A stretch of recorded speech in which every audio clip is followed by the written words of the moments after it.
If money was just numbers, you wouldn't feel sick opening your bank account. You wouldn't rage buy games on Steam or buy random shit on Amazon after having a bad day and then hate yourself for it in the next morning. So if you've ever thought to yourself, I know what I should be doing with my money, like I know the basic principles and the fundamentals, but I just keep doing the opposite and I keep feeling bad about it, then this video is for you. In this session, I want to show you why emotions sit at the very center of personal finance, especially if you're chronically online, say like I am, and what this channel is planning to do about it. So my name is Dante, and I've named this channel Yaps because that's essentially what we're going to be doing. We're going to be yapping about the connection between emotions in your mind, money in your wallet, and video games. All stuff that I really care about and stuff that I wanted to connect together on this channel. So I am a financial analyst by day, and I am also someone who grew up knowing none of this. I grew up in a low-income minority household where none of this is taught. This is why this matters to me so much. Nobody explained credit scores, nobody talked about debt, nobody explained what to do with your credit cards, what APR is, and any of this stuff. A lot of the time, conversations around money just felt so tense and awkward. So most of what I learned about money came from the internet, my own mistakes after I moved out and basically started my own life, and a lot of trial and error. So I've brainstormed 3 kinds of people that I really want to resonate with my channel. And I'm not excluding anybody. I'm hoping anybody can gain value from this. But there are 3 main types of people that I wanted to concentrate on. The first person is the overwhelmed new adult. Maybe you just turned 18 and you're figuring things out. You just moved out, going to college, whatever. You feel stupid and behind because you don't have it all figured out. That's the first person. Second person is impulsive gamers and online shoppers and people who are just online a lot who keep accidentally spending money that they swore that they would save. The third person, burnt out strivers who make okay money on paper but constantly feel stressed and broke anyways. This is the one that I personally resonate with and that I feel like I connect with, and this is the one that, is most important to me, but I still want all 3 to be a major part of this channel. So if any of that sounds like you're in the right place, because this is therapy for your wallet for the chronically online. Okay, so let's talk about why money isn't just math. So most financial advice assumes that you're a robot. Spend less than you earn, invest the rest, have an emergency fund, stick to the plan. That's basically it. While this is technically true, it's basically emotionally useless. Because in real life, we manage money pretty heavily based on our feelings. When you're stressed, bored, lonely, burnt out, your brain goes searching for ways to either, make your day feel better, make yourself feel better, and it just wants that quick fix. Spending is one of the fastest ways and, most legal dopamine hits that you can give yourself. Think about a night where you were really exhausted, you had a really long day, or you were upset. You didn't sit down, open Excel, open your budget, and examine what your current financial situation was, and you didn't plan out what you were going to buy that night if you were going to buy anything. So you open DoorDash, or Steam, or Amazon, or your favorite gacha game, and that is your relief. The problem isn't that you don't know math. It's that your brain is trying to solve an emotional pain with financial buttons. And on top of that, most of us grew up with a lot of weird money stories. Maybe your parents fought about money, or you never had any, or you grew up with too much, which I wish I had that problem, but neither here nor there. Or you acted like talking about it at all was rude or taboo, which I think still does happen a lot today. You absorb that as a kid, and it turns into quiet beliefs about yourself in your 20s that, I don't know what I'm doing, I'm just bad with money, I'll figure it out later, or, that's another problem for another day. When you secretly believe that you're bad with money, every bill, every bank notification, every transaction that you look at, which you should be doing, every declined card feels like proof, and you're just reaffirming yourself. So of course you avoid looking at it. You avoid looking at your bank statements. You avoid looking at your credit card history. You avoid looking at any of this stuff because it's just more proof that you are the things that you say you're bad about. And of course, you feel shame about it. And trust me, I know shame all too well. And then there's the internet.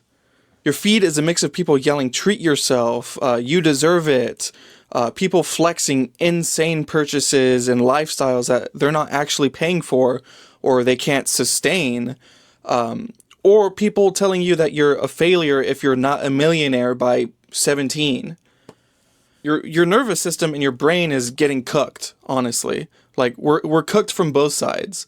Shame for not having enough, and pressure to spend like you do, with zero calm space to think about anything.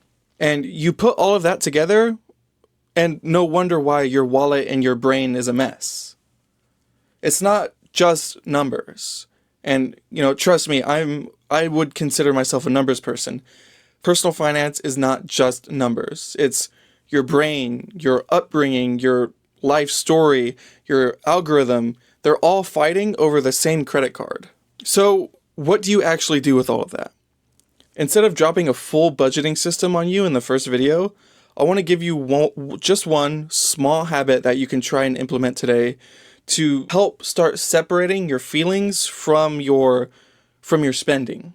It's super simple, but it's not always easy, and it's something called the name and pause method. So essentially, next time you feel the urge to buy something, if you know you're having a bad day or you know you're not in, the greatest state of mind necessarily, next time you feel the urge to buy something, whether it's another in-game skin, DoorDash order, another I had a rough day, I deserve this purchase thing, I want you to try this. Say out loud in your head, I'm trying to fix a feeling with money right now. You want to, acknowledge this feeling that you're having. I'm trying to fix a feeling with money. And then at the bare minimum, wait 10 minutes to make a decision. Wait 10 minutes before you decide. And that's it. You're not banning yourself from buying something. You're not punishing yourself for having these feelings. You're just forcing your brain to admit that I am feeling this feeling right now. I am not in the best mental state, and I'm giving my nervous system time to cool down and adjust. Sometimes you will still buy the thing, and that's okay. You are not prohibited from doing any of these things. But a lot of that time, just a tiny pause, again, 10 minutes, is just enough for that wave to pass, that initial impulse, and for you to realize, oh, I'm not actually wanting to buy this. I'm just wanting to feel better. And that's essentially what this channel is going to be about. It's not perfection with your money. It's not shame. It's just slowly breaking down the link between I feel bad and I swipe my card. So what can you expect here on this channel? Sometimes it's going to be deep conversations and deep dives about stuff like why you feel shame about opening your bank app, why microtransactions are wrecking your budget, or why, an iPod Touch isn't actually helping your brain, it's just draining your wallet and leading to more waste. Sometimes it'll be me answering real money situations from, hopefully, the viewers that I have. People like you who are overwhelmed, impulsive, and burnt out, essentially. In a way that respects your brain and who you are, because you are not just your bank account. Sometimes it's just going to be me talking over gameplay like I have right next to me, walking through why we keep doing dumb money shit and how to gently course correct. My goal isn't to turn you into a spreadsheet robot. Trust me, that is not fun. I work with spreadsheets all day. It's to help you build a better relationship with money, and one that doesn't run off of shame and punishment or panic or anxiety or flexing to strangers. I do want to express that I am heavily inspired by Dr. K. I am not licensed in any way as a medical professional. I'm not a psychologist. I'm not anything like that. I'm just someone who deals with emotions a lot as someone who has ADHD and a lot of things that affect my brain in a lot of ways. Just because I'm not licensed doesn't mean I can't talk about it. I'm not licensed with anything financially. Working towards a certified fraud examiner certification. Eventually, I would like to be a chartered financial analyst, stuff like that. I don't have any of those qualifications. All I have is a degree and lots of years of work experience. But I'd argue that's more than some of the people talking about money on here anyways. So, you can choose to believe me or not. Recording this here after, an hour later. Something that I didn't mention that I really wanted to mention. I was previously trying to do something on YouTube under the name Day Finance. This was where I tried the approach of just trying to copy what everybody else was doing, what already worked, because I do really care about personal finance and financial literacy, but everybody is just the same. To be honest, everybody just does a normal talking head video. Everybody tells you what a Roth IRA is. Everybody tells you what to do with your credit score over and over and over again. But there's, different approaches that I want to take. I want to differentiate myself. I want to stand out. And a lot of the things that I care about don't necessarily intersect. Video games do not inherently overlap with finance. Or video games also don't inherently mix with emotions. But, if you've looked at this video and you've thought, the overlay is a little bit weird or whatever, I don't stream or anything. I don't do any of that. This was just a way for me to thematically make a cohesive layout to my videos. The 3 pillars that I want to cover are mind, money, and games. And that's going to be seen throughout the style, the theme, everywhere across the channel, because these are things that I care about. I want to make finance, specifically, I want to make finance more fun. I want to make finance not boring as hell, honestly. I don't want to do things like everybody else, which I think are turbo sterile and just cookie cutter, essentially. So this is my way of trying to find a new approach. I understand that trying to do a little bit of everything is probably going to cut my audience down, my reachable audience, because the people who care about video games might not care about finance and vice versa. But this is my approach to wanting to stand out and do something differently and do something that feels more like myself, something that's a little bit more authentic. And, I just wanted to get on here and explain what my thought process was on why I'm even bothering, because, why not? Why not try and make finance more fun? Why not try and get people who only play video games, why not try and get them to care about their finances? Why not try to make finance fun? Why not try to make emotions less taboo?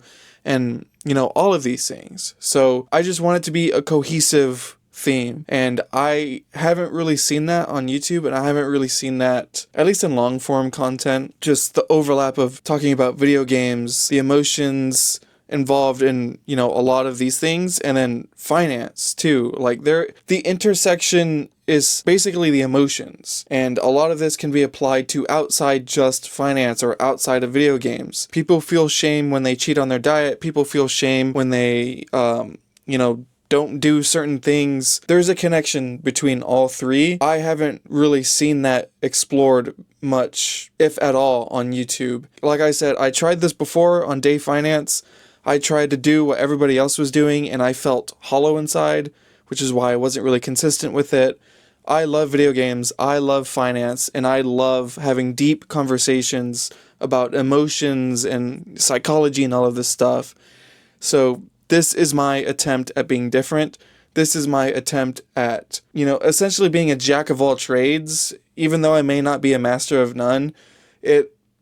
This is what matters to me, and I hope people can see that, in the style and the way I created the overlay, how I organized things, how I wanted the gameplay to be a big focus as distraction almost, but I still have all of the foundations of a finance channel, but also incorporating the stuff about emotions and your mental state and all of this stuff. I hope people can see that, and I just wanted to explain that. Hopefully, if I keep doing this for long enough, and hopefully I'm successful at it, I might get that question down the road. So I just wanted to put that in the pilot episode, explain that a little bit, and hopefully people can see where I'm coming from and how much this really means to me. If this hit something for you, if you've ever felt stupid about money, if you've ever felt guilty about it, or you're just tired of pretending everything is just going to be okay when you stop looking at things, stick around. We're going to treat your money like your mental health, messy, complicated, and worth working on. If you're brave enough, I want you to try the name and pause method. I don't use it as much as I should, and I'm a very impulsive person, but I've tried it a couple times, and there are times where I just sit on, this impulse where, man, I really want to buy this, the new Ninetales thing that came out in Where Winds Meet, or the new Genshin Impact character, although I don't play Genshin anymore, or the new Briar skin that came out in League, or whatever Captain America skin they're releasing in Marvel Rivals. Just waiting and sitting on that impulse, most of the time it goes away, and I realize, wow, everything is too expensive right now. I don't have money to be spending on this kind of shit. And that is something that I want you to try doing. Wait 10 minutes, sit on the impulse that, you want to buy something after a rough day, and then decide after that. You're not prohibited from buying it. Don't shame yourself. Just wait. And if you still want to buy it, go ahead. You do you. So if you do it, I want you to come back and comment that you tried it and it worked, or it didn't work. Let's start a conversation about this. I think we need more people talking about money. So if you tried it, come back, comment something so you're not doing this alone. My name is Dante, also known as Yaps, going forward for this channel. This is going to be Therapy for Your Wallet. This is session 0, the pilot episode, and I will see you in the next one. Peace.